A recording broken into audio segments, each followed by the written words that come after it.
Ohayo minasang, samahan niyo ko ngayong Yasumiko. Kakatapos ko lang mag-apply ng skincare routine ko at ngayon bala ko maglinis ng hair ko.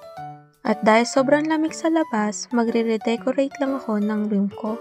Ito nga pala yung mga materials na gagamitin ko. May mga stickers, wall stand na i-dedicate ko sa wall. Mamaya malalaman nyo kung para saan yan. Kaya naman, unahin na muna natin itong mga butterflies na gusto kong idagdag dito sa gilid ng aking kagami. Chromatophile kasi ako kaya mahilig ako sa mga makukulay. Actually, wala ako specific favorite color. Basta lahat sila maganda sa paningin ko. After this, ito na. Idadagdag ko na ito sa mga collection ko. Regalo to ng senpai namin nung last birthday ko. Grabe yung mga Japanese, no? Hindi lang sila basta-basta thoughtful, kundi tinatanong nila kung anong gusto or anong hilig mo. Gusto nila kung ano yung ibibigay nila, magugustuhan mo talaga. Medyo nahirapan lang ako sa pagkakabit itong stand wall. Pinipin lang kasi siya at pwede rin thumbtacks. Pero kahit mabigat yung mga action figure, hindi siya natatanggal. Talaga matibay siya. Pag nandito ka nga naman sa Japan, makakaipon ka talaga ng mga anime figure action. Pagkatapos ko nga pala maglagay yung mga bagong decoration ko, ito nga, nagpiprepare na ako ng sarili ko.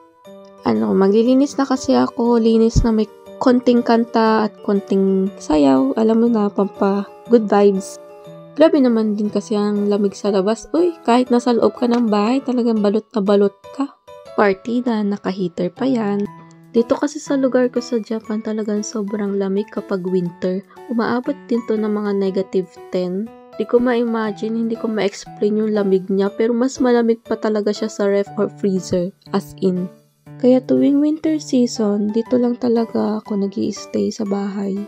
Para naman hindi masyadong nakakainip, ayan, naglilinis ako ng kwarto ko. At hindi na rin kasi naman ako sanay na nakahilata lang, nagsi-cellphone.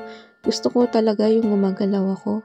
Sa loob ng 1.5 taon ko dito sa Japan, naipon na rin talaga ang mga gamit ko. Para sa ating mga OFW, our room is our comfort place.